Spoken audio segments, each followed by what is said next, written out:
So I had some pictures taken tonight by Caitlin Vigent, getting a new headshot to show my new fuller face and more colorful hair. But we finished super fast, and you see the clock, it's only like 10 minutes after 3, and my class doesn't start till 5. So I thought I would do a little crow, side crow tutorial. I think Bakasana in there too, which is like flying pigeon, but we'll see how long it takes. So I'm gonna give you some pointers, some ways to kind of build the strength to do it. Several of these concepts I took from my teachings with Coral Brown and Shiva Ray, but also some of them are things that I've been picking up on Instagram with folks like Action Hero and Jill Lynch, and some of it's just me making stuff up. So hopefully you'll find it helpful. So crow is one you don't actually have to be terribly warm to be able to do. But I want to give you a couple pointers of things that would help. Anything, wrist circles, anything to open up your hands and your forearms will help. One of the bigger complaints I'll get from people in arm balancing is that they aren't strong enough in the upper body, and it's a misnomer because it's your core. If you're activating your core, activating your legs, it really doesn't matter how strong your upper body is. Actually, your upper body can kind of take over and do the work for you less efficiently. And I find that's actually when wrists do tend to hurt a little bit more. So I'm just doing a couple little things to stretch out my forearms. But what we're going to actually do is crow on our backs before we physically do it in our hands. And you can use different props. I'm going to show you a couple different options with props. One thing you might want to do, which I don't have here to show you, is if you wanted to have a landing pad, because sometimes it's just in your head that you're afraid of falling on your face, which is a legit fear. So, but to work through the core here, and you'll be basically embodying the shape of crow, laying on your back. So just letting yourself come down to the back. And then think about first kind of curling your pelvis up to the ceiling or up towards your belly button, because not necessarily that you want your back to be flat on the ground for this particular exercise, but you're trying to create that same shape when you're actually in crow. So then from here, if it bothers your neck, you can always bring your hands behind your head and pull your knees back and then lift your elbows up to touch the knees. But if it's okay for your neck, take your arms forward.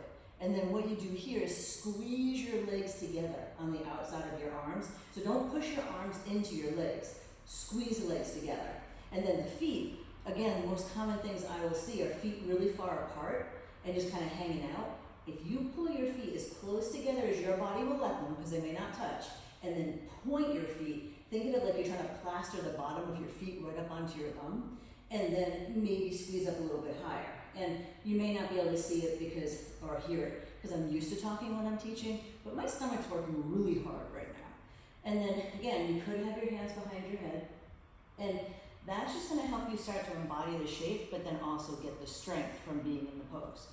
Now, a couple little tricks to sneak your way into the pose that you can consider is putting your feet on blocks. That's going to make it, and what I advise here is stay low. Don't stand up, stick onto the blocks and then squat down. Just stay low and bring your feet up onto the blocks. And especially if your hips aren't super open or super flexible, this will give you more height to get your knees higher on your arms.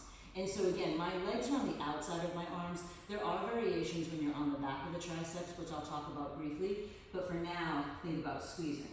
Now, hands, a little bit of a cupping in the fingers, look forward.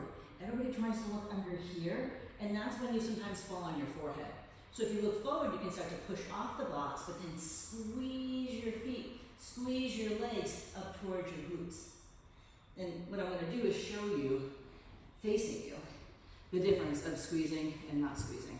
The other thing that the blocks can help, I'm using them under my hands myself, more because I have really bad arthritis in my left thumb, and being able to cup my thumb around the block makes it much more comfortable. So here, you can see how I'm squeezing my legs on the outside of my arms. I'm gazing forward. Now, right now, this is when I'm just lucking out, balancing. That's just me kind of hanging on the back of my legs, and that's using arm strength. To use your core, you'll start to feel when you start to squeeze and you pull everything up. You might even start to straighten your arms. So, just a thought. I'm going to do side crow. I'm going to show you a really easy way to feel what it does. And so, and believe me, there's many other theories that could have given you, the crane part. So the crane part, sorry, I forgot that part. The knees being on the back of the triceps tends to be a more traditional shape, and it works great. The biggest thing here, personally, is it requires more balance. It kind of hurts because your knees are right in the back of your tricep. And if your goal is like to push the handstand, that's a good place to do it from. If you're dropping a headstand, this one is definitely going to work a little bit more comfortably. So now, side crow.